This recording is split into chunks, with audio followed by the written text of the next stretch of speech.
an Unspoiled Network podcast. This is Spoil Me, covering One Piece, episodes 113, 114, and 115.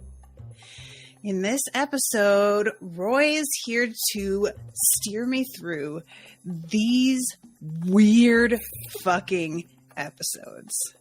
I'm glad to have somebody's hand to hold because I was adrift, kids. Welcome to Spoil Me.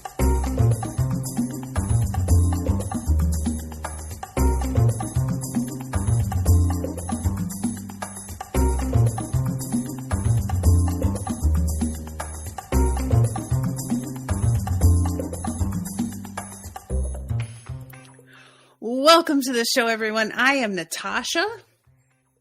And I'm Roy. Thank you so much for joining me, Roy. It's the first wannabe episode that you have ever commissioned. Yep. So what made you pick these episodes? Is it the weirdness? A little bit. It honestly comes down to, part of it was I really wanted to do a wannabe for the first appearance of Mr. 2 when you first met the team, but that had already been commissioned at that point. Mm-hmm. Just because being someone who's queer and in the queer community, it felt like a cool thing to talk about. Mr. 2's in these episodes, but more than that, I love Sanji. Sanji and Usopp are my two favorite members of two of my favorite Straw Hats, and these episodes heavily feature them. And that's true. I'll always be happy to talk about my best boys. Awesome. All right. So, and will you do everybody in the chat a favor and show them your lovely flag? Because you showed it to me before we went live, but check it out. Straw Hats flag, guys. Pretty good. I like it. I like that there's no merchandising logo on it. It looks like the flag they would actually fly instead of it being and registered trademark, because that stuff ruins it. Yeah. Okay. I know these episodes are definitely wild. I'm like, I should start at the beginning of what's going on. And you know what? I will, because otherwise it will sound so much more confusing. Yeah. But you guys, what even is going on? I don't even know if I should believe what the show's telling me, because it's so weird that I'm like, I don't even think they would do that. Is that a thing they would do? I think I know exactly what you're talking about. You guys, all right, I'm just going to talk about it. Okay, let's go. Okay, so Mr. 4 and Miss Merry Christmas. First of all, again, with me not asking myself what their devil fruit powers are. I don't know why every time I meet these fucking weird people, I'm just like, well, probably their devil fruit power is linked to their weird personality thing. So I figure something about speed with Miss Merry Christmas, Why do I think that? Nobody's power has ever been linked to their weird personality quirk. So, also, to be fair, Mr. 4 doesn't have any devil fruit powers. He's just a big dude with a heavy bat. Oh, I thought that his was just being really strong, but I guess that's... Oh, wow. Unless that's an unstated thing. Yeah, no, I guess you're right. Have we seen a partnership where the woman had a devil fruit and the guy didn't before? No. That's the first one, right? Yeah. All right. So he's also the first person him extra credit. Of. Yeah, he's also the first one we know of in the 5 and above who don't have a devil fruit. But his dog has one, or rather, his gun has one. Everybody, this Miss Merry Christmas is talking to Usopp, and I would like to say, for the record, they show you the dog before they tell you what the fuck is going on. And it was like some body horror. This is not a thing that I enjoy looking at all in any way. I was, every time it was on screen, I was like, oh, don't. And I was just relieved when it would shoot something because I knew that was it. And then we would cut away from him again and I wouldn't have to look at him for another couple of minutes. It's like he's a dog. No, but not really. But not. And also he's got like snot dripping out of his nose. What is with anime and the snot nose? I don't like it. I don't know either. I mean, in this case, it seems like the dog has allergies or something. I don't know. It's just sneezing all the time. So, like, what do you do to get, like, I guess at one point Chopper shoves his head in the sand and it's just like, sneeze! And the dog's like, yeah, I will sneeze. Well, Chopper kicked up some sand first to, like, get in it. It's like, okay. Make it, like, irritating the nose to make it sneeze. That's what I thought it was. I guess. It feels really, like, dependent on the surroundings. Like, if you are in an area where there aren't any, would you just have to carry something like smelling salts to just? I feel like this is just like one of those dogs that, like, I've seen, like, some people's dogs are, like, just kind of sick all the time. Like, this is just one that is just sick all the time. It just happens to shoot exploding baseballs when it sneezes. It's because this devil fruit power went wrong, and now this dog needs to be put down, but instead we're just going to exploit this horrific deformity that it has. So this dog comes on screen, and we see it, and it's like a barrel on its side with a dog head and like a barrel. Yeah, it's like I can't. You can see through this dog.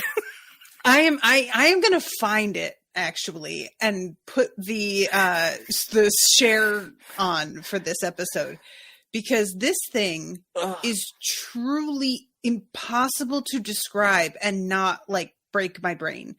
If I'm trying to hold the picture of it in my head, I can't even do it because my whole brain just rejects the idea of all of this.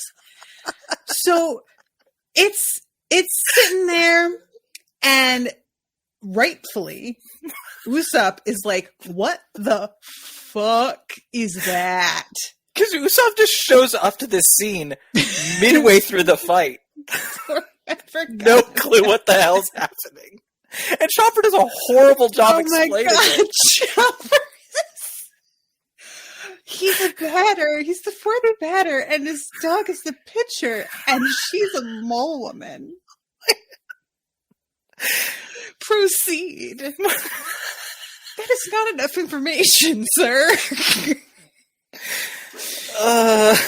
So, oh my god. This, I don't even think that, oh no, here he is. Oh god. Oh, okay, hold on. I'm screen sharing, guys. So Miss Merry Christmas, when Usopp asks, what is that? She's like, oh, that's a gun that ate a devil fruit ate a devil fruit. Yeah. The mut fruit. The mut fruit. The mut fruit Dachshund model. Did she say that? Yeah. Oh my god. How does this get weirder every time? There are apparently multiple mut fruits. This is the Dachshund model. Which honestly might be the worst. I think I was too distracted by the gun 8 and I just missed the second half. I can't believe I missed that. Oh, look at this thing, guys. Dog. It's awful. He's like in pain. This does not look okay. I don't like it. Oh, all right. So first of all, Miss Merry Christmas just says it. Like, and then when Usopp is, I don't think that's real. She's like, oh, it's a top secret thing, but I'm only telling you because you're going to be dead in a minute. And that's the one thing that makes me think she's like telling the truth.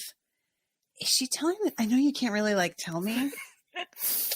That's what they say. That's what they say. And to be fair, I don't feel like she has much of a reason to lie. That's the thing. Why lie? What other possible explanation is there for this creature, too? Because that's about as good as an explanation as I'm going to get, I feel like, for something that looks like this.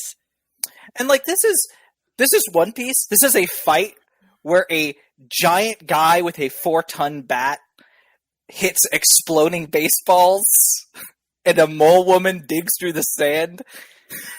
Guys, they literally play whack-a-mole. It's so good! Usopp has a giant hammer to try and whack the mole coming out of the holes. Yeah. Oh my god. It's a lot. Yeah. Should we start at the beginning? Yeah. I'm gonna back up. All right. I'm gonna stop screen sharing too, because it's gonna distract me. Oh my goodness. All right. So the episode starts right where the last one ended, with Vivi confronting Mr. 2, who has basically, he's given the game up. And he's like, all right, fine, I'm Mr. 2, but I'm still going to kill you, though. Even if you know it's me, it doesn't matter. And then they begin a fight/chase that honestly pays off pretty hard. Yeah. Karoo goes vertically up a mountainside, up a cliff, and I just got nothing but respect for that. Like, even as a character in Skyrim, climbing something that's particularly steep is really hard, next to impossible sometimes. So, you know, good for you, Karoo. Karoo is a very good boy. He's such a good boy. I know that I've been hard on him at times, and I stand by it. And to be fair, they hadn't told you yet. They hadn't mentioned that he has super speed. They did. Why is that not mentioned until so recently? I don't know. Do you think that he just decided to give that to him? Like, he was like, all right, well, we really need some kind of power up. So I'm just going to add this. I genuinely don't know. It's so hard to tell with Oda, because he does plan a lot of it in advance, like a ridiculous amount of it in advance. But he also is very wibbly-wobbly on details, where he'll be like, I'm just going to throw this in. This sounds fun. Yeah. Like, there's literally a set of... Yeah. A set of what? There's just a point where they're like, can you design, 15 new characters for this? And he's like, sure, I'll just make up a bunch of characters and make them plot important. Sure. Oh, my God. I swear to God, I stand by the idea that it's just a Mad Libs thing. Oh, and yeah. It's just like, insert color here, insert animal type here, insert piece of clothing type here. Yeah. And epaulets comes up a lot somehow. Mm-hmm. But yeah, Karoo saves Vivi, and it's very touching. He does his best. He flies. He gets... You guys, I will be honest with you, the tension when he reaches the top and he's scrabbling, I got really anxious. I thought for sure we were just going to have him fall backwards. Because Karoo's been a little bit of a joke, you know? So I was like, maybe it's just going to be this sad thing. And I was just so relieved that he manages to pull it out. But then fucking Mr. Two just followed him up the cliff. I know! It's so hilarious! He's down there going, I can't believe he can do that. And just watching it happen, because I guess he assumes, why expend my energy? Because he's definitely going to fall. And then... oh, he did do it. Well, it's fine. And follows them up. I was like, God damn it. So Vivi has to cross through the battle when she gets to the top. Mm-hmm. Karoo gets hit, but keeps going, right? Yeah. Do we actually see where Karoo gets hit? Because I feel like it just went to his face and the shock and the slow-mo. It shows blood dripping down his leg. Okay. So I'm going to guess a thigh or somewhere in the body, but... Yeah. Poor guy. Yeah. I have to say too, I get it because he's supersonic, but part of me just was like, Vivi, get off the bird that just went vertically off a cliff and run the fuck through it yourself, because he has done enough today. But he still pulled it out as much as he could. Mm-hmm. And he's inspired by thinking about Luffy and the whole team and how they're all working together. Well, yeah, and the idea that Luffy would make it seem oh yeah, we are all her friends who are all going to help. So the idea Luffy would treat this adorable duck as just another friend, another part of the crew, inspires. And it's ugh. That is silly. Is pretty adorable. It's very adorable. Seeing his It's little very eyes Luffy. fill up with tears when he's just thinking about it, like, oh, I'm a friend. Oh my god. So once he gets through, Mr. 2 bears down on Vivi yet again. And Vivi, frankly, is like useless at this point. She's not doing anything to protect herself. It just feels like she is at Mr. 2's mercy. And then in steps Sanji. And we get a beautiful fight of legs between the two of them. I love the background music when Sanji shows up. Like his leitmotif. It's like jazzy. Yeah, it's like this beautiful. Yeah. It's so good.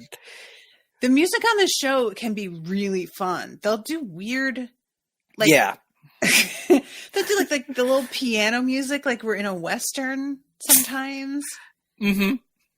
Oh, I'm trying to think, but there was one in these episodes where it was like almost like ragtime. Yeah, I know what you're You know talking what I'm about. talking about? Mm-hmm. I can't remember what part that was at though, but I was just like, oh, okay.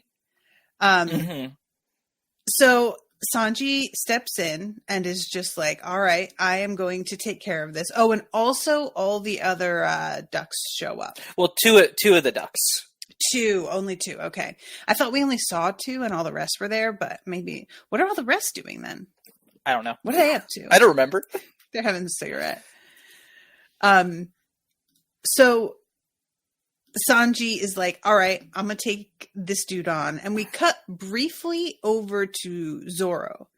And he is about to take on Miss All Sunday and Mr. One.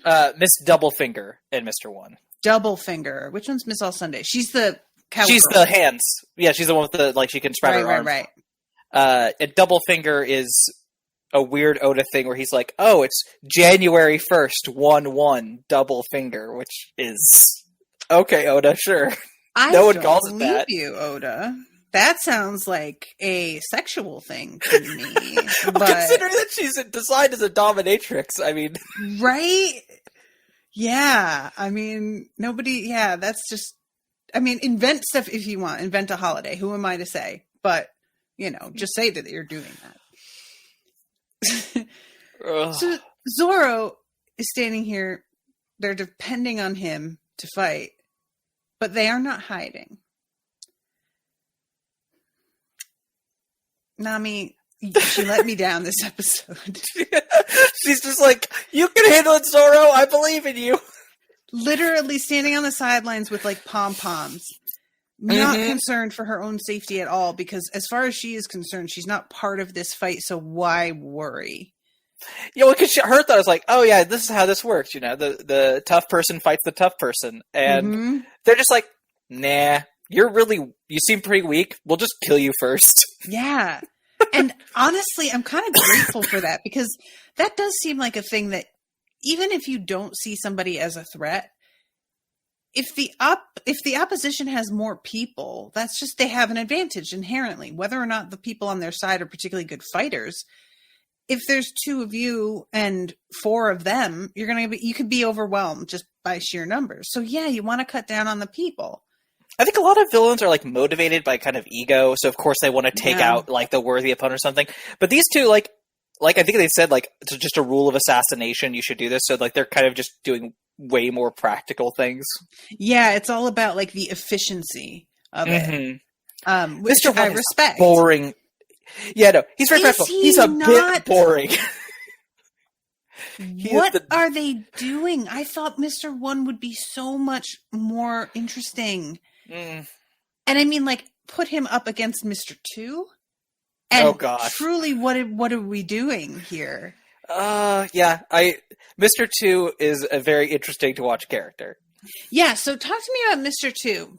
So Mr. 2 is so I love Mr. 2. Mr. 2 is a character that's like the problem is that he's so likable and so interesting as a character, but is also built on a very messy, problematic, such kind of harmful trope. The trope is Okama. In the manga, he would flat out say his fighting style was Okama Kempo, which it just in the anime, like, let alone English or Japanese, the anime was like, oh, let's call that, like, ballerina kempo instead. Okay. Yeah.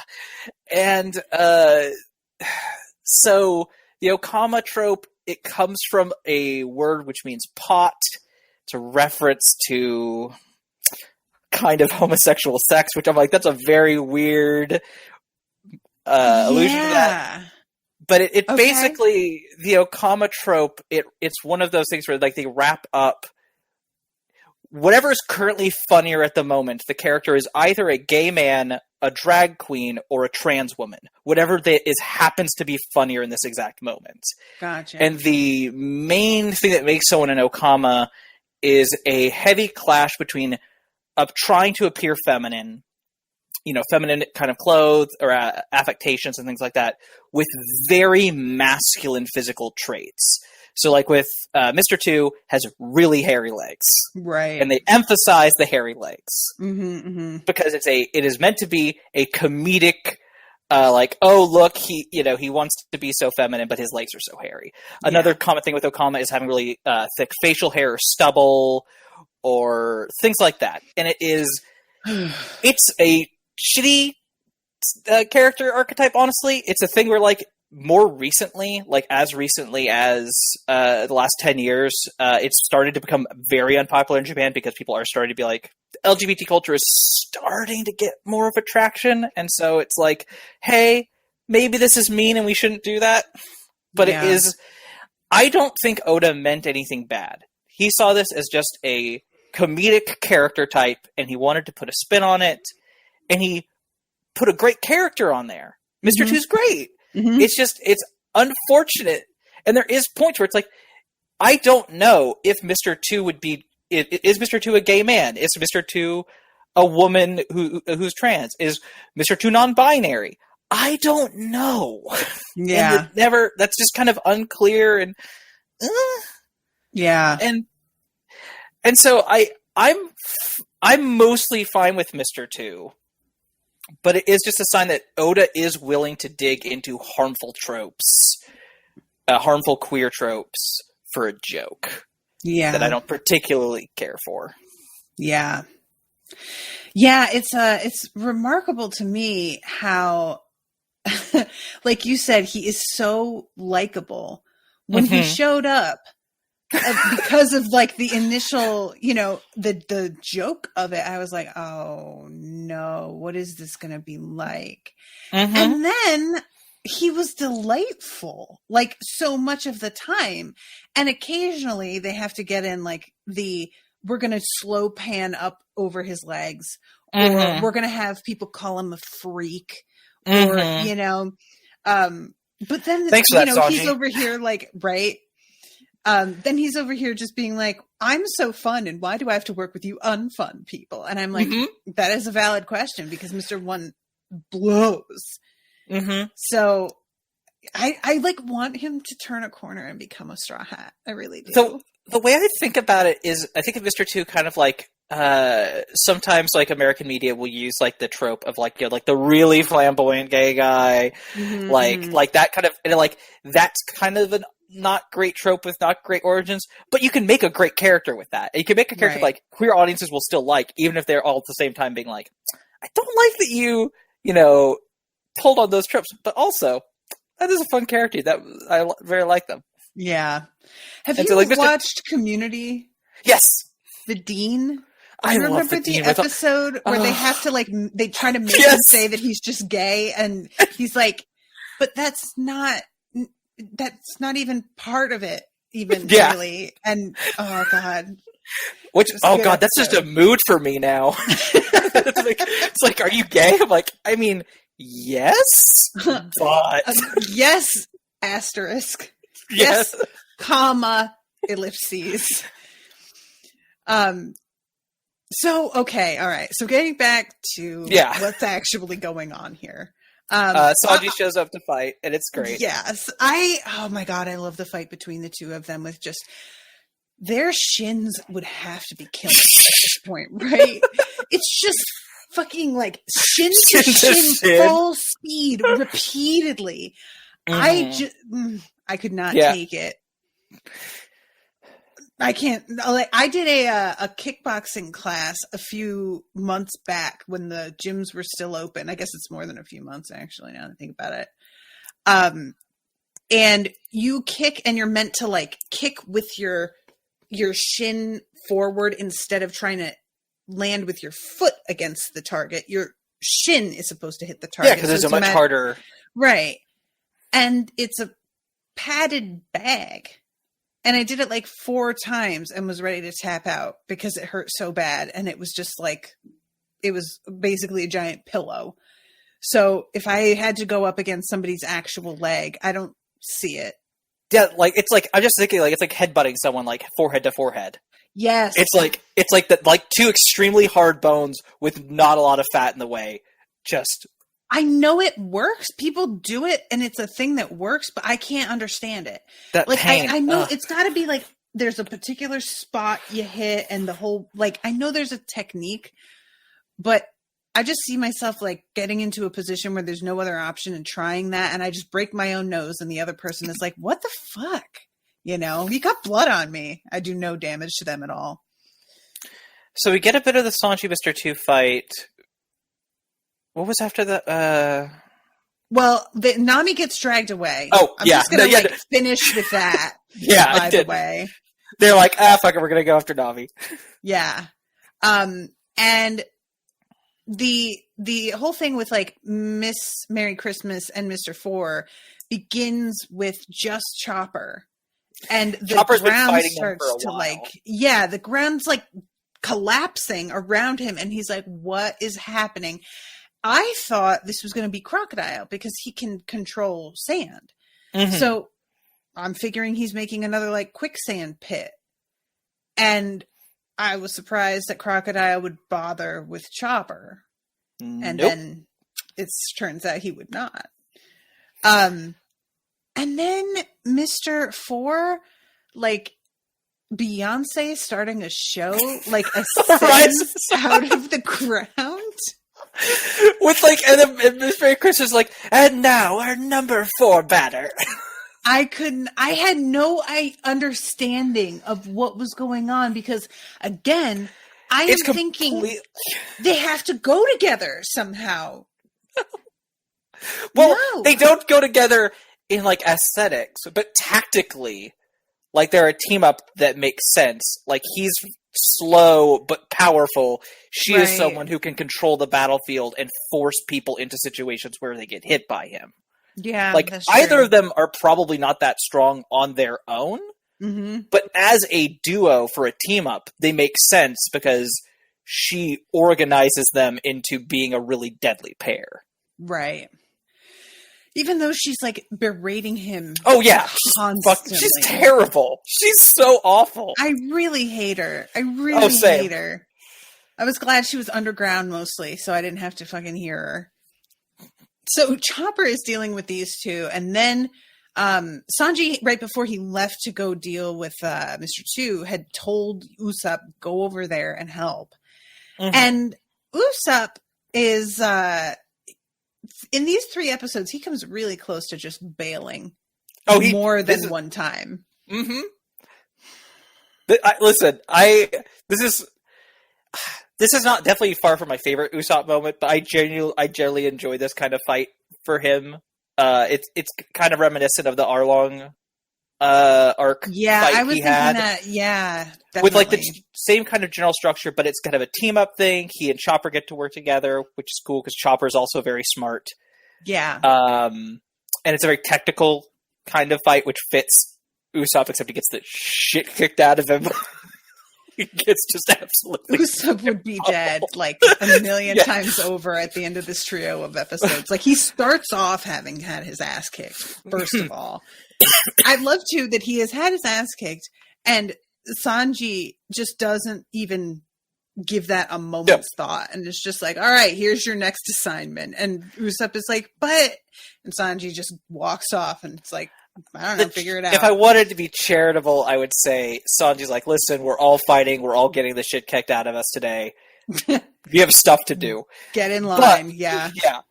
But it's Sanji. I don't know. Yeah, I don't think he's even thinking about it at all.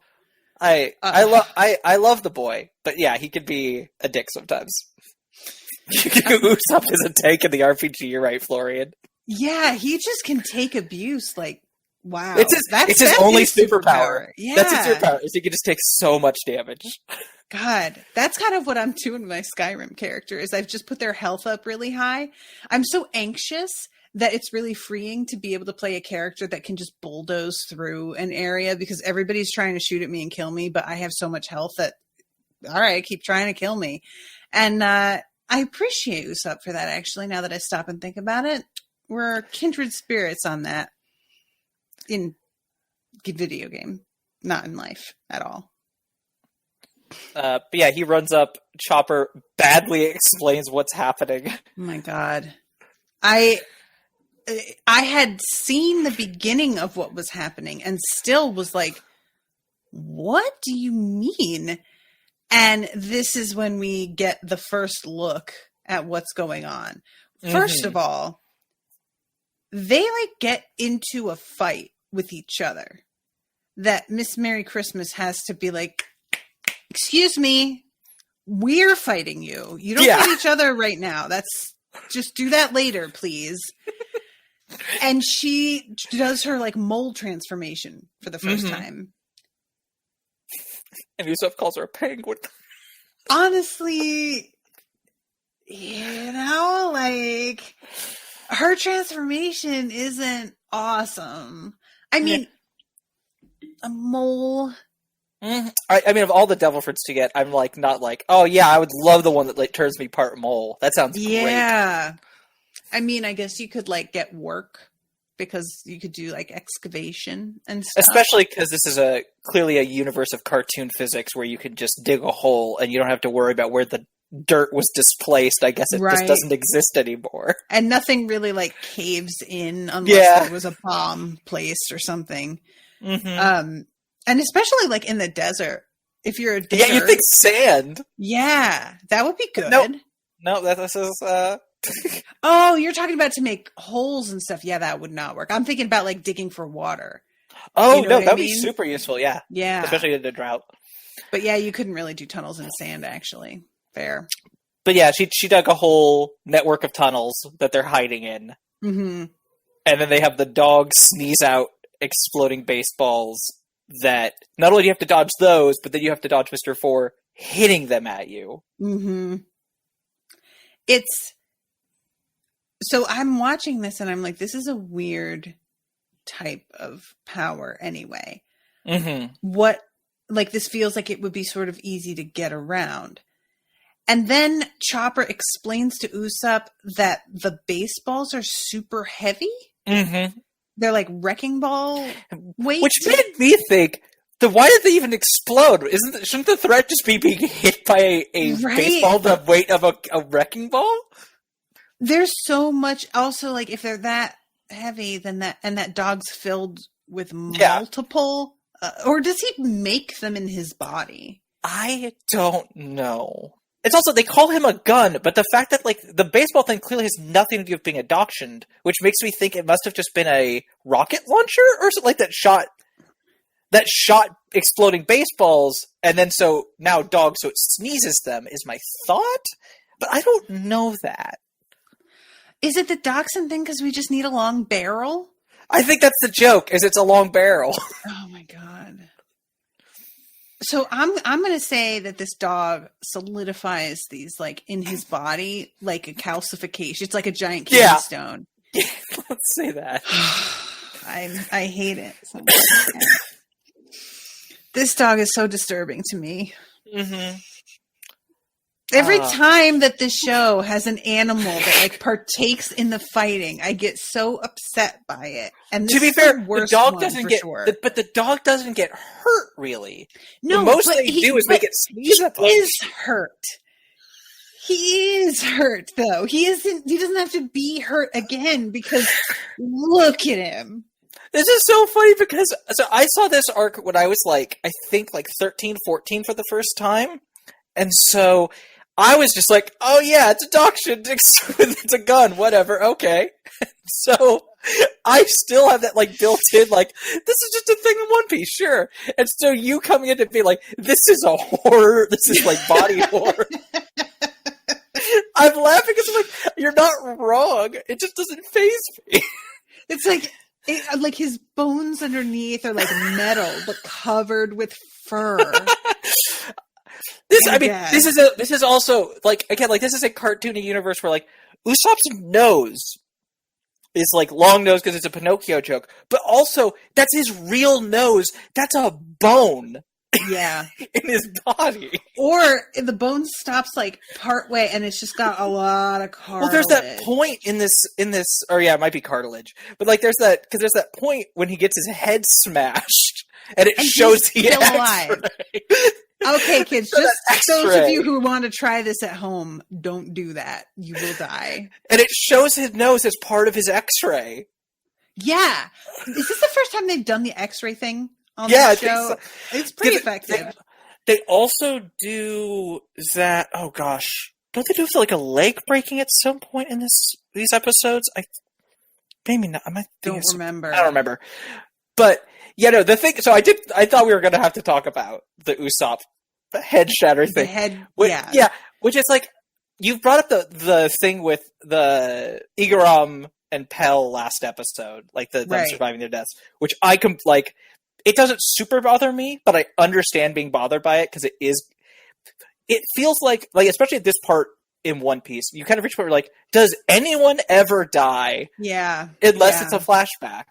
And so like it kind of feels like a similar thing with Usopp here where it's like Usopp can take any amount of punishment and we're going to show you his skull fracturing and he'll just keep going. Because determination or whatever. And then he's like brain sloshing around in there, I guess. Yeah. You've just gotta kind of accept, like, sure. It's like but it is a similar because it feels like it's trying to do it for impact. Like, look how hard this hit was. Yeah.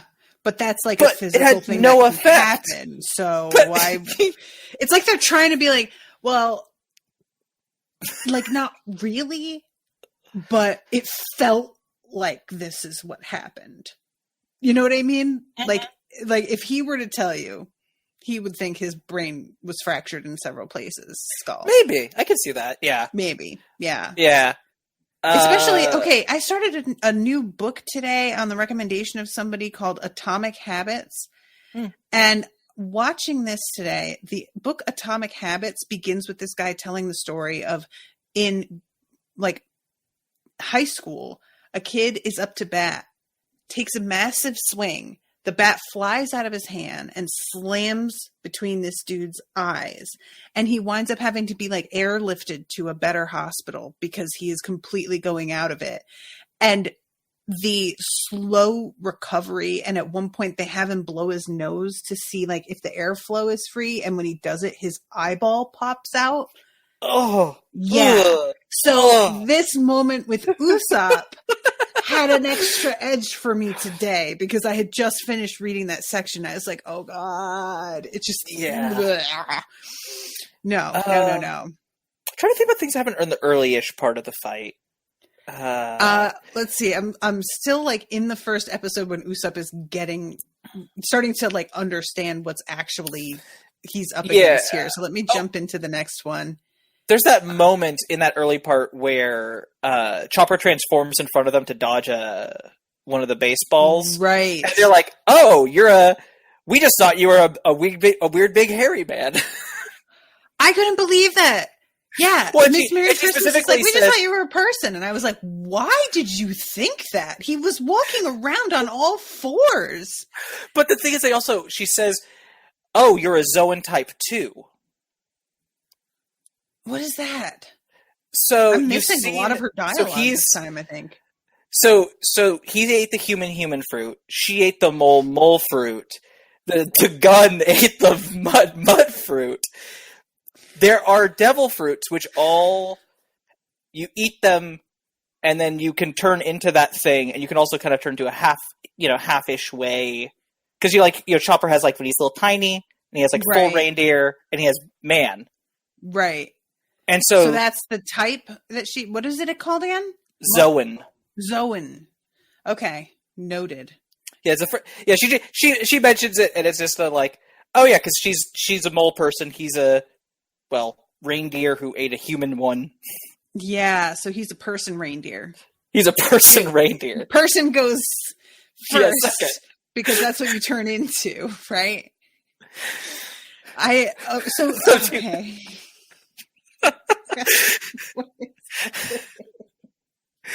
That just reminds me of when I listened through when you would you and Owen were going through Avatar and arguing about the animal names. The animal names. Yes, you know what I'm talking about. I still am mad at him over that because he acted like I was insane, and it was I get what you mean. Obvious, yeah. Like a turtle duck is a kind of duck that is turtleish. Yes. See, thank you. Yes. Everybody, be on my side on this.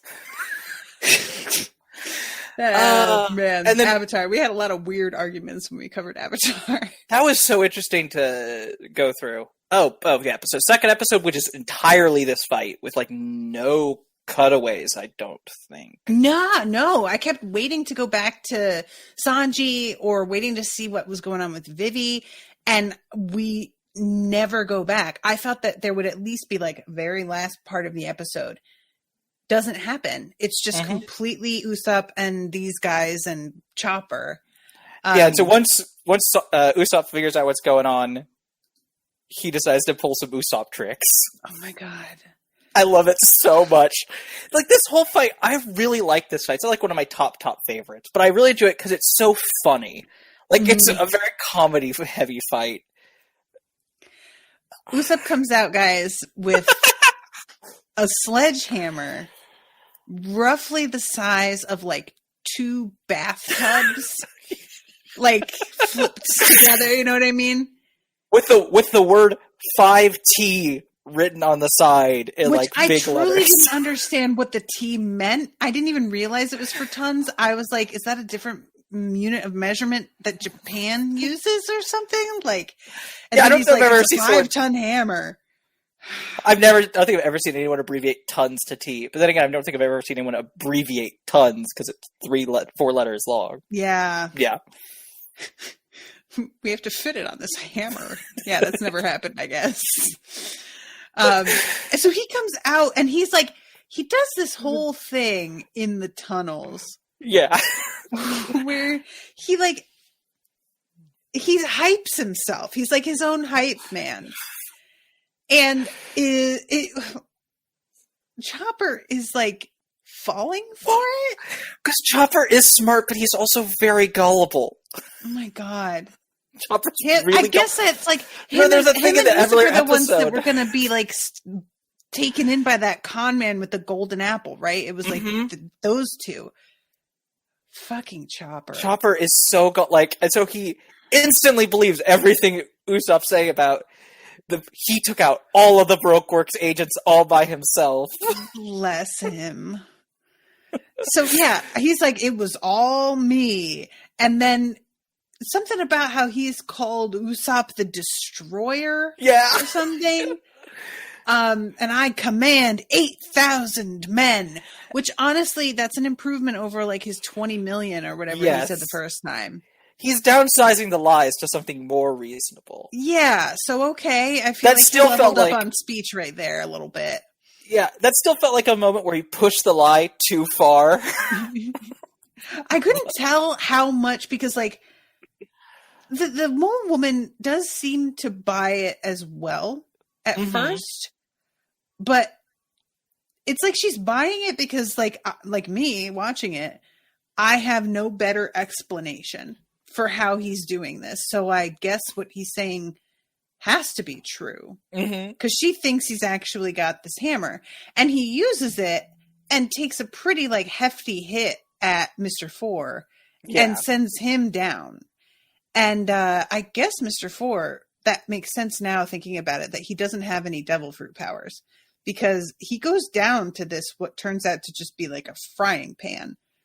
Which to be fair, if you get hit in the head with a frying pan, I feel it would stun you for a little bit. Yeah, but Usopp's head cracks into several pieces and he's fine. So I can't true. go by how things would That's be. true. That's true. It also just might be, he's like, it takes him so long because it seems like the joke is it takes a while for him to think through things, I guess. I don't really know how to think of the characterization of Mr. Four. But yeah, but it's like it took him a while to realize it didn't hurt or something. Is that okay? I don't know. I could see that. I don't know. Because I was like wondering, once he does get up and it turns out that he's fine, I'm like, all right, but he was like crumpled for a few minutes as Usopp did like a victory lap around him. That's a high deception roll where you convince someone that they should be knocked out. Damn. But like that, I like the plan. It's like Usopp does this shock and like using the tunnels plan is actually a pretty good plan. Yes. And then doing the sneak attack and then going, "Hey, I'm awesome. I'm a badass. You should just get out of here because I'm going to kick your asses." Like using that as a way to like end the fight without actually having to fight. Like that's a very Usopp thing to do. Yeah, I mean that's like the optimal. In Art of War, I think he's like, the best thing to do is to not fight a war. FYI, just don't do it. If you can find a way to not, you're winning. So I guess Usopp read Art of War is what I'm saying. Yes. So but yeah, he comes out with this thing. Well, I want to find the like moment where you get the like cross section of how he built this thing, where it's two frying pans put together with like paper with paper over it. I have to think it must be collapsible or something, or I don't know. He's really techie. He builds gadgets and stuff.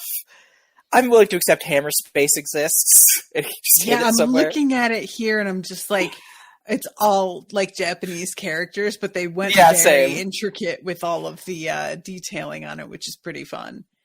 But yeah, you're right. It looks like it's got hinges so it can collapse on itself, which is amazing. I do enjoy, like the dog sneezes and it blows up to reveal what it really is. Right, it's the dog sneeze. So then he's standing there with this like fractured, flapping piece of paper. And Miss Merry Christmas is very insulted that he managed to get one over on her with paper. And Chopper's a little insulted too, and I love like I can't believe you lied about that. And Usopp, I do like he's kind of smiling. He's like, "Come on, you know me. I'm a string bear. There's no way I'd be able to lift 5 tons." I can't believe Chopper. Like, I can't believe you'd lie. You can't, Chopper.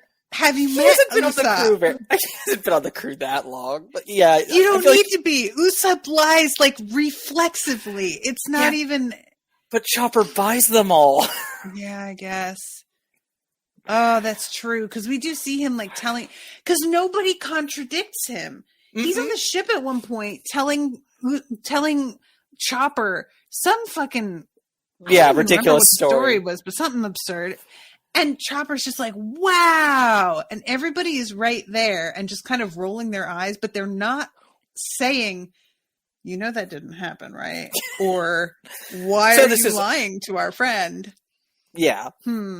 Okay. So yeah, it was a noble effort. And he does the whole like chasing after, the mole woman as she pops up and out of all of these different holes so that it is like a whack-a-mole. Yeah. Which is, I should have seen that one coming. Oh, and he's like, hammer, rubber band of doom. I forgot about that, yeah. They call back to that one, which... I love the rubber band of doom.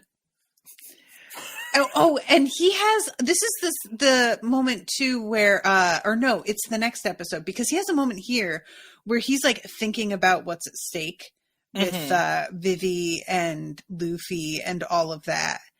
And it's the next episode where he finally is like, they managed to blow up like a bunch of the bombs at once somehow.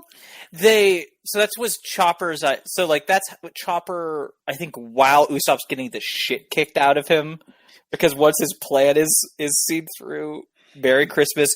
Because like she's like silly, but also she has claws and can just cut like actually mess up Usopp. And so she Chopper has the him into a wall at one point. Oh yeah. Well, yeah. Chopper has the idea to kick up the dust to make the dog sneeze, and then aims the dog down in the tunnel network. So just fills it with bombs, and then he like grabs Usopp and runs away. And, you know, I guess it makes sense to try and be like, you can only be killed by like your own weapon. Because that is a thing in a lot of tropes where it's like, well, you have to turn their thing against them. And I will be honest, I did think it would work. So when they're completely fine, I was very irritated on behalf of our boys because I really that felt like a valid option. That felt like it should work. Oh, and that's when I love this attack because it's so messed up. Her attack of grabbing Usopp by his feet and carrying him around so he smashes into things. And then for like a finishing move, forcing him to take the full bat to the face. There is something so unsettling about her being underneath. It reminds me of like it being in water and you see something huge like circling further down in the depths and you're not sure what it is, but it can definitely get to you very easily and you are much smaller than it. And granted, she is smaller than Usopp, I think. But the fact that she can like come at him from underneath and then what he does eventually to get around this is he just takes his shoes off. Which truly is actually pretty genius. It's pretty genius, and I like that he saved it for the perfect moment. Yes. Like when it was actually for like a part of a really good finishing plan. He knows how to do the drama, at least. Yeah. The timing. He gets the shit kicked out of him. This was hard to watch. It was really hard to watch. Truly. I felt so bad for this kid. And then Merry Christmas made the mistake of being like, oh, by the way, Luffy's dead. Oh my god. Yeah, because Usopp gets to a point where he finally is like, they're not gonna die, Chopper. We need to get the fuck out of here. If we did this, we filled the tunnel with bombs. Filled it. And they all went off, and those guys were right there, and they are still here. We're out of our league. It's time to go. And honestly, you guys know, I feel very strongly about knowing when it's time to back up and say I'm going to do a different thing. But this show's messaging is very much about perseverance and determination. Yeah. Yeah. Stick to it. You can do it if you just believe in it hard enough. Which I respect in one way, but then it also turns into like, if you don't succeed, then it's your fault for not believing in it hard enough. Yeah. Like that whole thing. It's like, yeah, don't. Yeah, I do like that about Usopp's character, though, that he is the character, like, you could call him a coward, and, like, sure, but also sometimes cowardice is necessary. Yeah, 100%. Like, we need somebody to get everybody to come to their senses and realize this is just throwing people's lives away to a point, you know? And to be fair, I think escaping from her specifically would have been really difficult. True. I mean, I don't know, because if he had Chopper on his side, I don't know. Yeah, that's fair, because Chopper's reindeer form's pretty fast. Yeah. And they have like this thing earlier where they're like, oh, we keep moving around and Mr. Four won't be able to aim at us because we're going to be like, you know. Yeah. But they don't keep that up consistently enough. They keep coming to stops, and I kept being like, oh my God, you guys, you just like you hit it. You know what you need to do. Why aren't you doing it? Well, yeah, that's like a thing. There are points in like every fight scene in the show, really, where like the characters just stop and will start talking for a little bit in the middle of the fight, and it's because I think it's like because originally it was a manga, and so it's on a manga panel. It's a one panel, but you don't know, like it's a freeze frame of that moment, right. It doesn't necessarily mean that person stood there and said all those things that whole time. Mm-hmm. And when animating it, they just made the decision like, oh yeah, so we're just going to hold on this person for 10 seconds while they say all of this stuff. And then also it just kind of makes me think of like playing D&D or something, and someone's like, oh yeah, talking's a free action. I can say, as you know, I can give a monologue on my turn. Yeah, true. So okay, so he's thinking he's going to bail. Mm-hmm. And is just like, Chopper, no, seriously, you also should bail. Like, come on, bud. And Chopper is outraged. He gets outraged at Usopp a couple times because Sanji sent Usopp specifically in order to help. Mm-hmm. And he's just like, he gave you orders, essentially, and you're just going to ignore them. And Usopp's like, I'm not ignoring them. I'm helping by saving your life by getting you out of here. Mm-hmm, mm-hmm. Honestly, that's not nothing. But eventually, as he's like, all right, I'm going to flee. I'm fleeing, whether you're fleeing or not, I am fleeing. Then, yeah, Miss Merry Christmas is like, Luffy is dead. And she says, what is it? No, it's Usopp who replies with, he can't be dead because he's going to be king of the pirates. And she just laughs and is like, that is fucking ridiculous.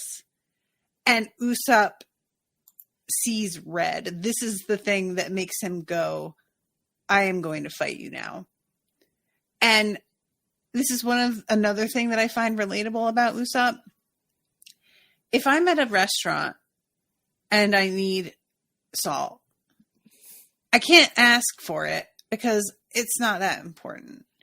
But if my friend needs salt, I will hail a waiter or get up and go get it myself. No thought in it at all. Exactly. Like, it's that same thing with me where it's like, oh, they got my order wrong. Okay, I guess I'll just sit here and be sad and right. Whatever. But oh, they got my girlfriend's order wrong? Excuse me? You need to take that back and get it right. I'm sorry. Yeah. It's just it's like this like protective reflex that kicks in, and I'm able to do the thing on behalf of somebody else. And so I feel like that's the Usopp trick. He's got a on behalf of my friends power up that he can access when somebody starts to like talk shit. And honestly, I hate that, like, as far as they know, Luffy being dead, there's not going to be proof otherwise for a while, it feels like, because he's still pretty far away. I don't know who else, unless, like, is Pell gonna fly him? Pell can fly. He can. Or can he just, like, fall with a direction? I don't know if that's been established, so I won't say.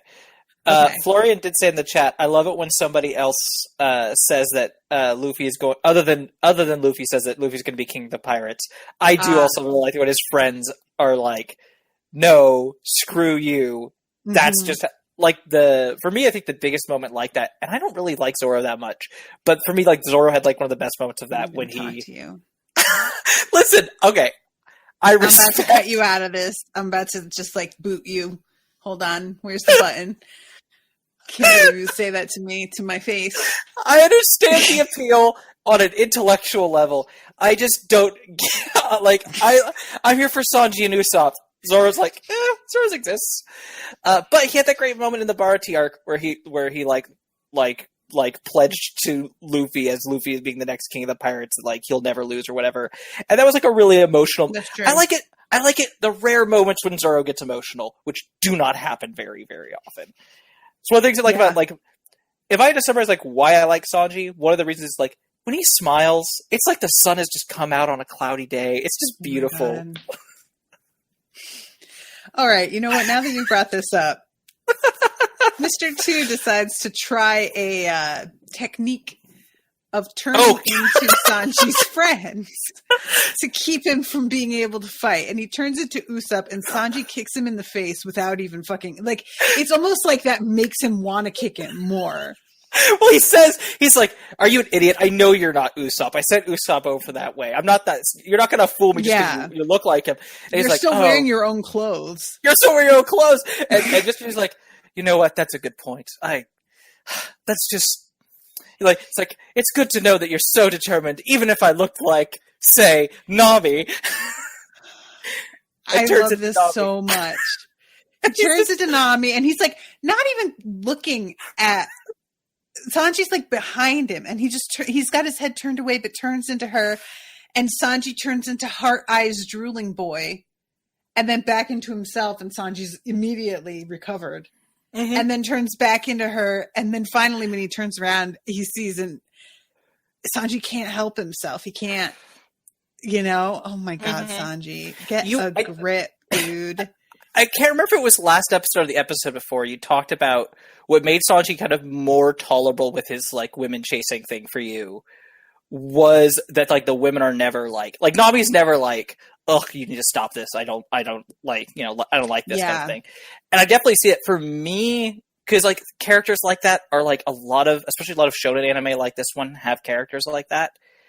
For me, Sanji, it doesn't come off of, like, there are characters who are just, like, flat out, like, oh, I want to ogle you, I want to see you naked, I want to do things to you. Where it's like, that's like gross in a, like, uncomfortable way.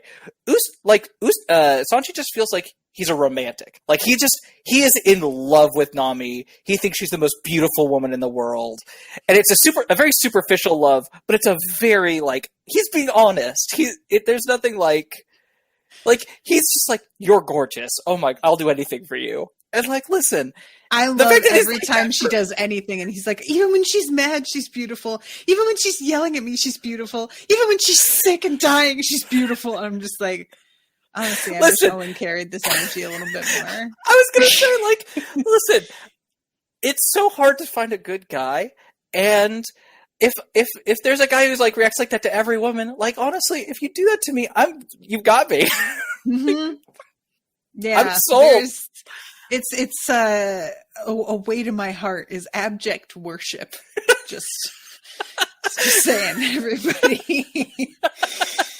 So I love this. Does Mr. 2 like pick up the attack again after this? Because he realizes, like, oh, cool. If I look like Nami, he won't attack me. Right. Okay. So I was like, I couldn't remember exactly what he does next here. Am I cut away there? I don't remember. I'm going through it, trying to find the spot.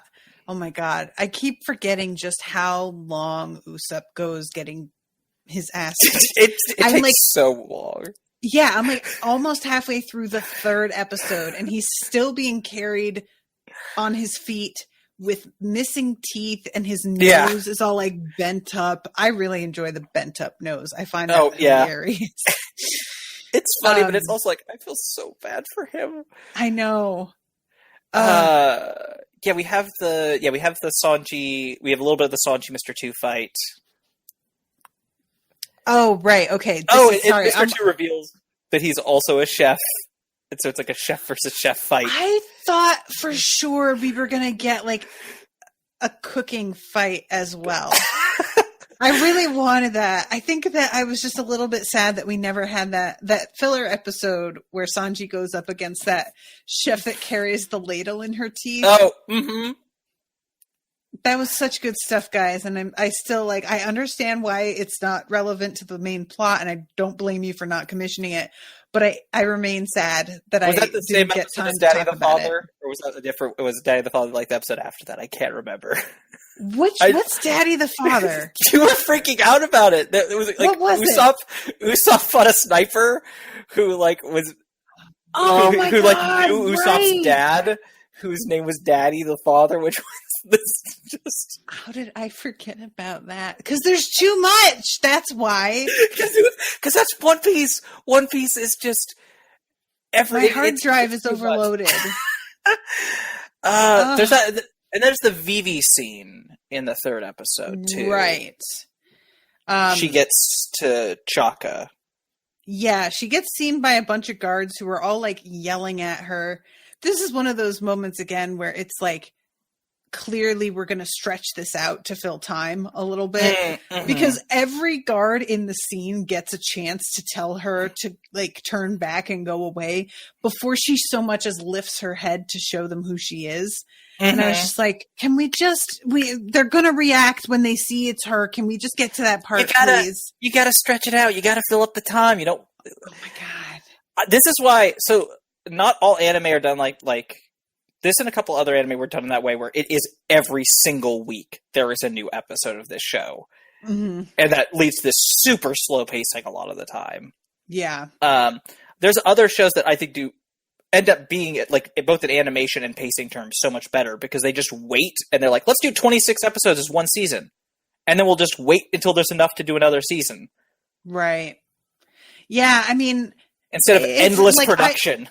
I understand, like, the reasoning behind it, but it's just tough when you can see that that's what they're doing, you know? Moments like this, or when the camera slowly pans across everybody going...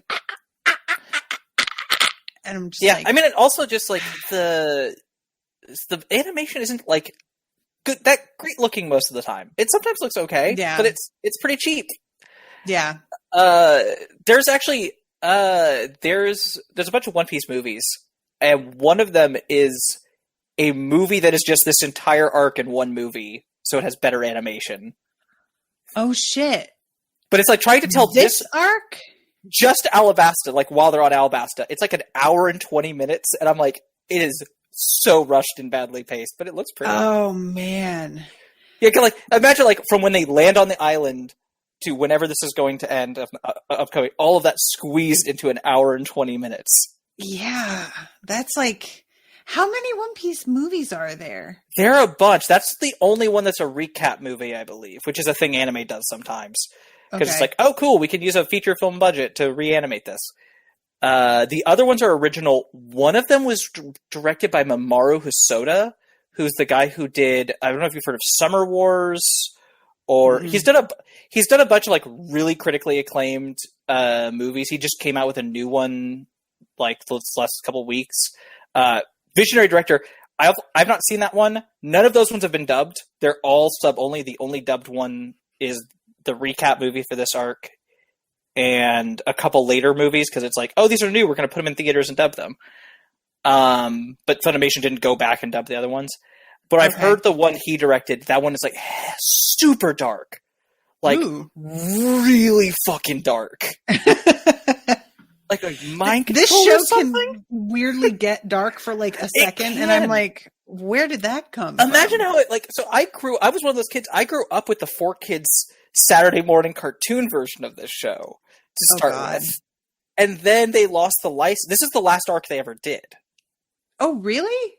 There's filler after this, and they did some filler, and then they ran out of license, and they were like, it's not making that much money. Or they lost the license or something. So, beyond this point, the 4Kids, just, there's no dub of anything else. Wild, okay. And then years later, Funimation got the rights. They dubbed the movie first, and that was like a test of like, oh, cool, we'll do this movie of the Alabasta arc. And then they started doing the next arc after this, and at the same time went back and started dubbing over everything that 4Kids had done already. 4Kids also skipped several arcs. The Laboon story, they didn't do at all. What? Why? What was the reason for that? Animal cruelty, I think. I mean, I guess, but like it exists. So it's like, you know, like the episode. There's like the episode they're going down the reverse mountain, and Laboon's head is there, and so they just turn that shadow. They're like, oh, it's a big boulder, and then they use a cannon and blow it away, and then they just go straight to Whiskey Peak. Oh my god! And they just introduced Miss Wednesday / Vivi there. There's so much animal cruelty in this show, though. I know. You can't cite that as a problem and then, like, leave in the cow. What was his name? Oh, yeah. Oh, I think probably did something with that. I can't remember. But also, they cut Little Garden, the prehistoric island. They completely cut that because they thought it was too slow-paced / maybe too violent. I don't know. I mean, I don't understand the line people draw about too violent. I know. We're looking Look at this. at All this Usopp's blood. teeth are coming out, and he's bleeding. They cut out all the blood. There's no blood in the 4Kids version. Oh my god! Nobby's mom doesn't die in the 4Kids version. She's sent to a dungeon. Holy shit! Look, I don't want to sound like a boomer, but kids today are soft, and we need to get over it. Holy shit! How do you? So I went from that version to then watching the Funimation dub, which is completely uncut, like the one you're watching now, and being like, yeah, what is this? So even fights that are lame, like the one against Don Krieg, I thought were awesome because I'm like, wow, Luffy just punched a cape made of spikes and blood, screwed up his own hand, and there's blood everywhere. This is so cool compared to the crappy thing I saw before. Yeah. And I mean, the thing that gets me about this stuff, look, as an adult, I understand looking at things, and because we have more context as adults, being like, that's pretty fucked up. You sure you want to show a kid? But I also remember as a kid, those are the best things. Yeah, and it's not disturbing in the way because you're not thinking it through the way that an adult would. You're just like, oh yeah, and then she had to tap dance to death in burning slippers until she dropped dead at the wedding, and it's awesome. That's a fucked up story, but and then the dinosaur's mom dies.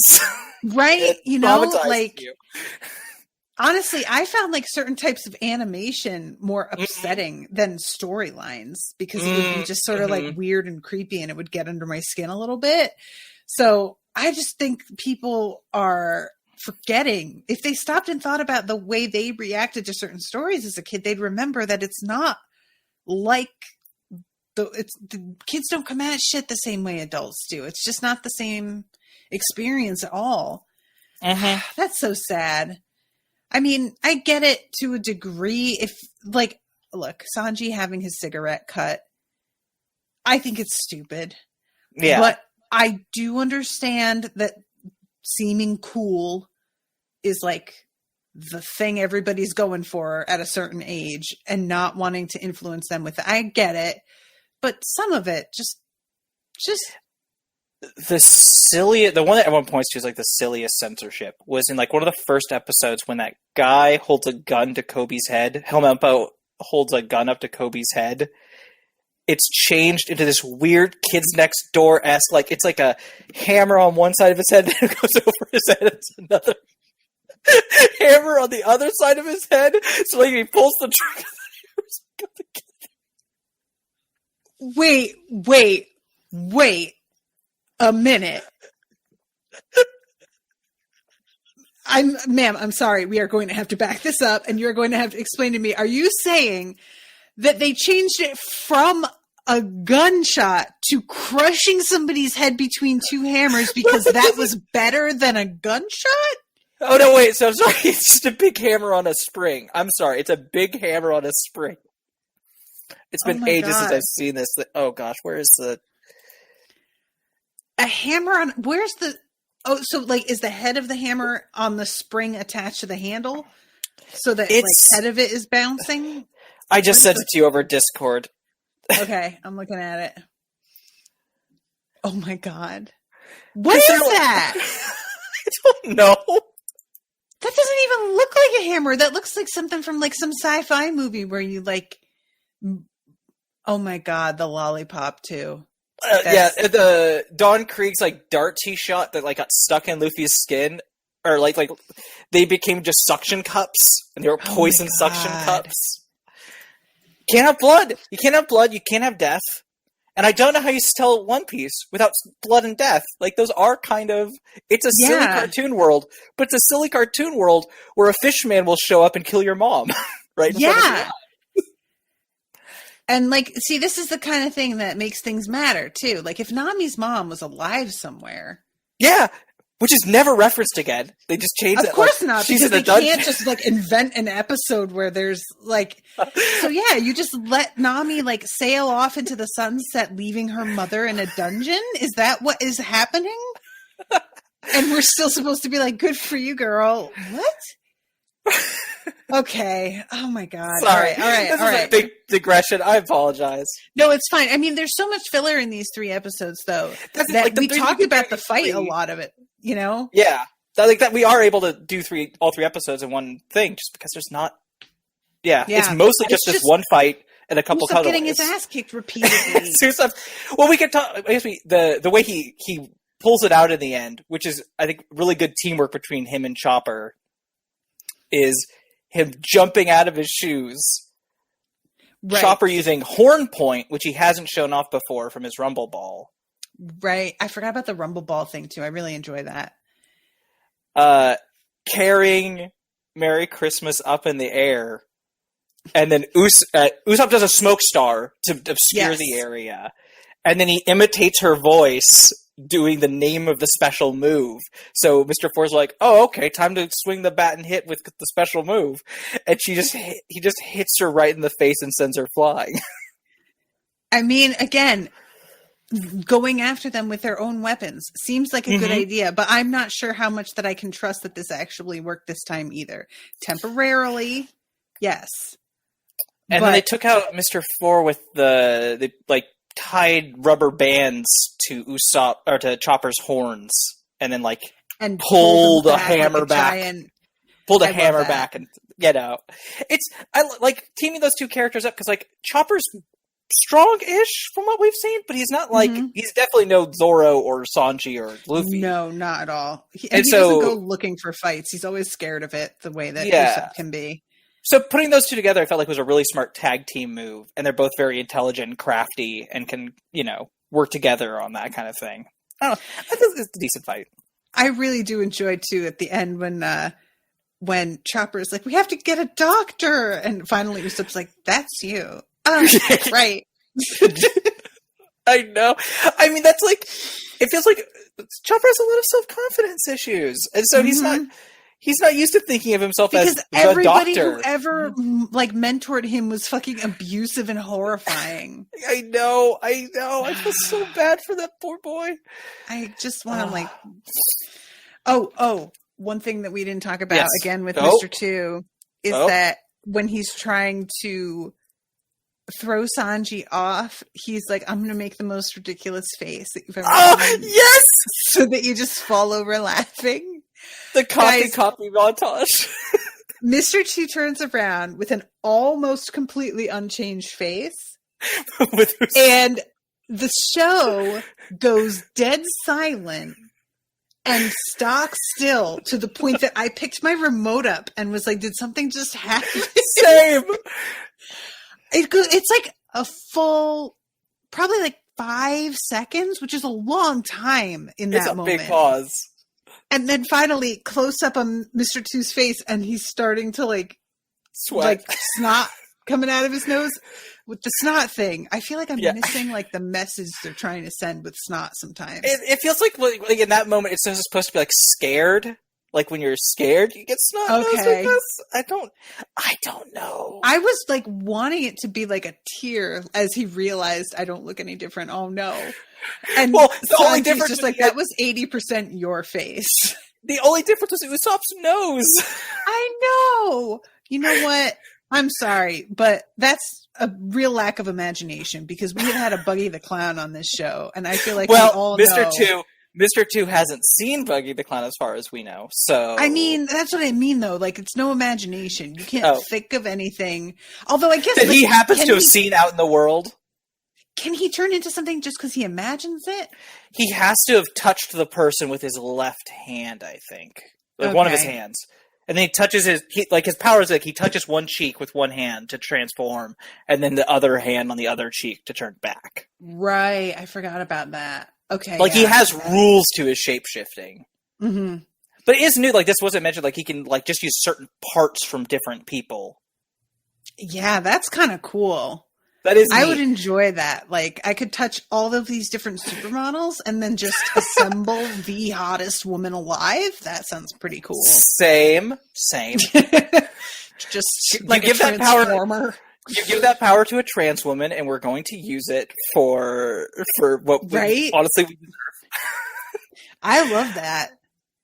I guess like it never occurred to me, but the transformation thing that he can do is that a reference to being trans, or is it just a like lot of queer characters end up being shapeshifters, which is also kind of an issue because then that's like ties into like, oh, you're sneaky and hiding who you really are from other people. Yeah. And like trying to pass as something else that you're not. Yeah. It's like would every queer person I know pick shapeshifting as a superpower? Yes, we all would.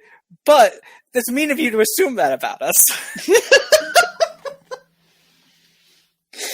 Oh my God. This is like, I have a friend who was talking about like some really bigoted jokes that she heard and was like, now listen, they were funny. If I told them, they would be funny. Him telling them it's fucked up and horrible. Yeah. I mean, that is a thing with like if it's a queer creator, there are certain things that we're willing to let slide a little bit more of like, right. Yeah, exactly. I mean, sure, but I get what you're going for. And with Oda, I'm like, as far as I'm aware, Oda is extremely straight. You can tell from the fact he only has 3 female body types, really, and they're all super stacked. Which, I mean, I'm not going to say I have a huge problem with that, but it would be more. It would be nice if there was if Merry Christmas isn't the only plus-sized female character I think we've had in this show so far. No, we had the Heart Pirate Captain. You're right. We had Alvida, who the whole joke with her was how fat she was, and then she turned hot. Yeah. Which, thanks for that. That was just being plus-sized woman. That was great. That just A+ there. Let's guys. I don't know. I don't know how this stuff all sailed over my head when I was like, it didn't sail over my head. It landed and burrowed into my brain, but I just didn't realize what it was doing. You get bombarded with so much stuff. Well, I mean, that's kind of what I like because like One Piece is, when you think about it, it's a very weird original setting. Like just as like a fantasy setting. It's like, it's this world that's like 90% ocean. It has the one continent, the Red Line, which is just a giant mountain range. So weird. And this current, the Grand Line, which goes the opposite way, and it splits into like 4 oceans. It's like, this is nuts, but they just throw you into it, and you just kind of find out about things when they become relevant. Mm-hmm, mm-hmm. And so it's like you're constantly playing catch-up. Yeah, like Gabriella sent me that map, and I just stared at it like, this does not help, actually, because it's just so like counterintuitive. Like, this doesn't make sense to my brain, but that's what I enjoy about it, because it's again the kind of like imagination. I don't let myself break certain rules even in a fantasy setting, and why not? Have it be a weird current that goes in the opposite direction and a wall of water that like climbs up a cliff. Mm-hmm. I guess. Sure. Yeah.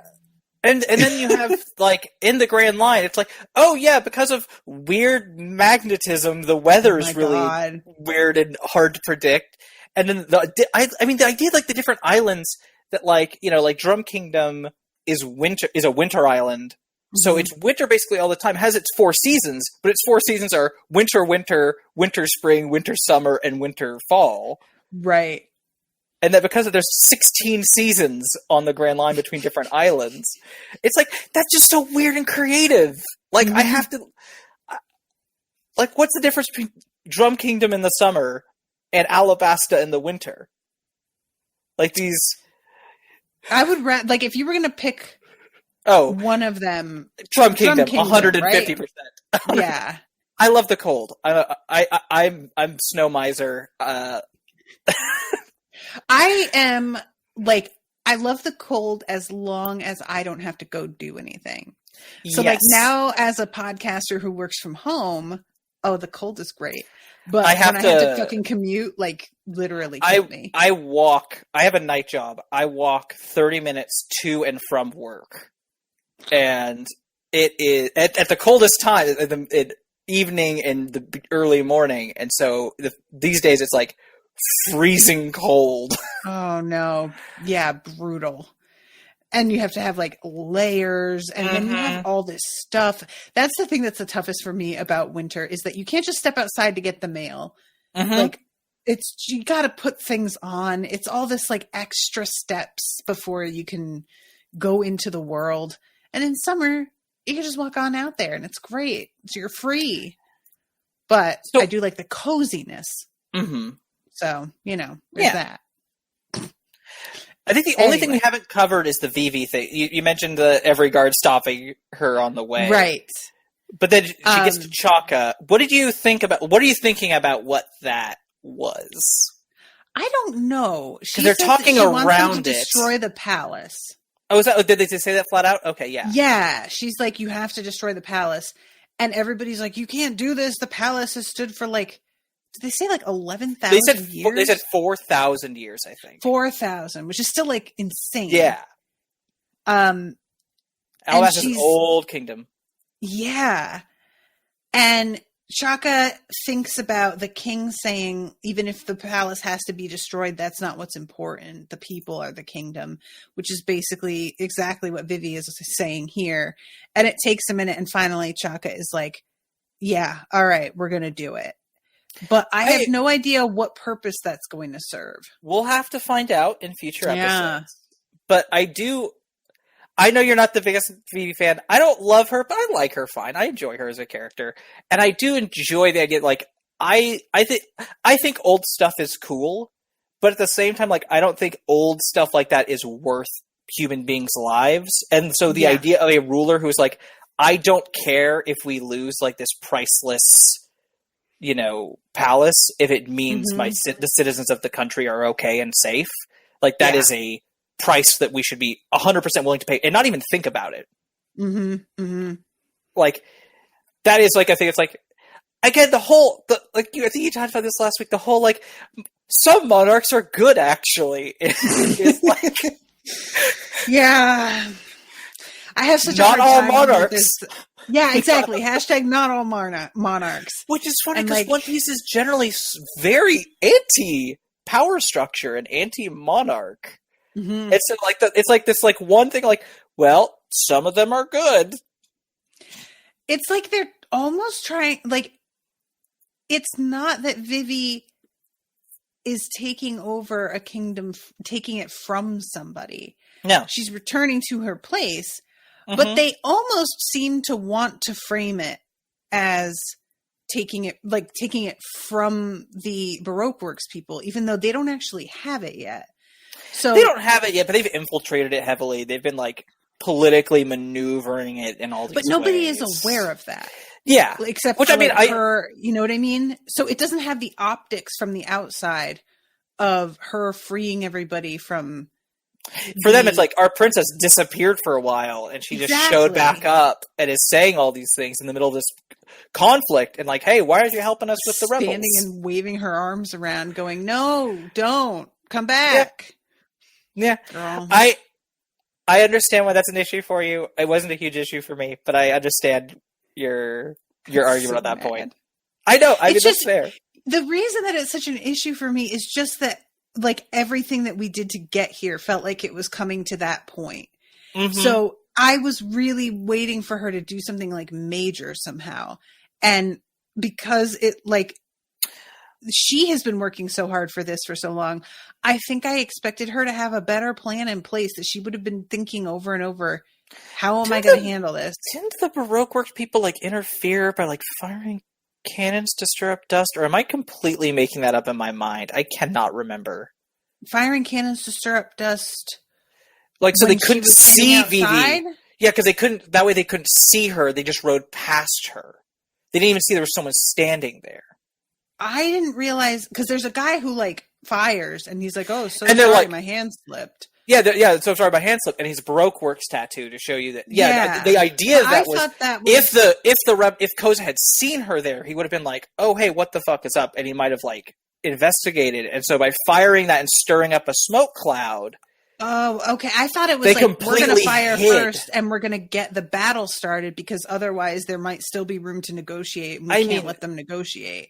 As far as I remember, the ideas, like, or what I got from it was the idea of like, yeah, no, this was just a let's hide her presence here entirely from the rebels so they can't ask questions.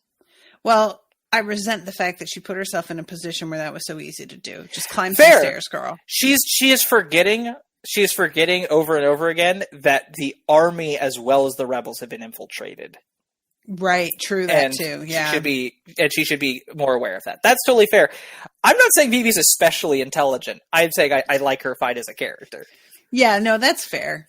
And I want to like her. Like, I see why people like her, but I just want her to have better plans. No, as a planner, I need planning. Yeah, that's part of what I like about Usopp too, is because he's always got some stuff in his bag that he can pull out that he's been like, I've been wanting to test this out. Because he has nothing else. Like, he literally just has the stuff in his bag and his wits, and that's like, and he says something in this fight, David, like, I am not a superhuman. I am not one of these crazy people who can just survive anything. Yeah. Like, win these fights. Like, that's one of the reasons he seemed like he was getting ready to give up. Is because he's like, I know my limits. This is so far past my limit. Which is kind of, for me, like, this is one of my favorite arcs. Alabasta is like, I like it, I think, a lot more than some other people do. And one of the reasons is I feel like it's the first time both Luffy and the crew kind of meet a challenge that is far outside of their weight class. Okay, yeah. Like, most of the villains that Luffy has fought in previous arcs are either just flat out, like, way below his skill level, or, like, at least, like, only a little, around-ish the same. Like, it doesn't feel like Luffy had to try super hard for anyone, except for maybe environmental reasons, or he was just being kind of a dumbass. Yeah, like when he gets full of food and fights Zoro because he thinks... Yes. And then the Crocodile is someone who is just, like, flat out, Luffy is punching up way above his standing. Like, this is someone he has no business trying to fight. And the crew getting involved in this conflict is the crew. This isn't another pirate crew. This is a large Grand Line scale organization run by one of the warlords of the sea. Who, like, they should not be doing this. And it also has, like, I like that it has the backing of the Laboon stuff, Whiskey Peak, Little Garden, Drum Island. It all builds up to Alabasta. So when you get here, it's like, oh, we have all this stuff that's led to it. I'm invested in Vivi. I'm invested in Baroque Works. I want to see how this is going to play out. And Alabasta is, like, way more of a location than, like, any of the other places. That was part of what I was liking about this arc as well, is that you can, like, move from place to place and make the story feel like it's still, like, you can use the moving from place to place to actually just fill time, but it doesn't feel like just filling time the way that it does when you're staying in pretty much one location, or, like the Arlong, we were on one island and in different parts of the island, but nevertheless, it felt very still like all the villages felt like the same. Yeah, all the villages felt kind of the same. Drum Island, or Drum Kingdom, had a couple different places, but they mostly, like, the only thing that was different was the castle at the top of the thing. Yeah. And this is like, no, there's like, we've been to like 5 or 6 different cities here. They all have very different feels to each other. And Crocodile is just also like the organization that he's got. Everybody else is like, I'm just going to come in and kill people until I win. And now I won and you're mine. And Crocodile, it's laid in place and thought through so much more. He's a Bond villain. Yeah, for sure. So he's a Bond villain with death traps and large-scale evil plans. I can't believe he literally has like a trapdoor that opens during a meeting. Yeah. Oh my God. Sorry. Do you have anything last? Yeah, we have run out of time. So tell me the last things you want to say. Quick, I guess really quick last thing I was going to say was just, because we've gone over really quick, what I mentioned earlier, that Little Garden was completely skipped in 4Kids. That means Mr. 3 was completely skipped during 4Kids. So when he shows up in this arc, it's just no explanation. Oh, they just say God. they're like, he's been tracking the Straw Hat Pirates secretly, or something like that. As an explanation is. I can't get people writing know. themselves into holes like that and then having to scramble to fill them makes me just laugh so hard. It doesn't have to be this way, everybody. And Little Garden wasn't even that violent compared to the rest of I think that one might not have been the violence. I think that one might have been more. They're like, this isn't very plot relevant. We can just skip this and get to the good stuff. We want to get to that new. We want to get to Chopper, the cute new party member. Look, I want to get to Chopper as much as anybody, but come on, guys. Things are here for a reason. Things are here for skipping arcs is something you can't really do in One Piece because they all Oda remembers and he will bring things back when you're not expecting it. Yeah, I'm seeing that. Is there anything else? Any last commentary that you want to make? I'm trying to think. I'm excited to see what you think of the rest of this arc. I don't know if I'm going to be doing any wannabes for future the next couple arcs, but I do know specific episode I really want to do later. So we'll have to see about that. But I'll try to be in the chat more often. Like I said, I have a night job, so I'm usually asleep when these happen, but I'll do my best. All right. Well, thank you so much for doing this, though. This was really fun. And I appreciate all of your informative commentary as well. Oh, thank you. All right, everybody. Well, we love you. I hope that y'all are enjoying. And until next time, toodaloo, motherfuckers.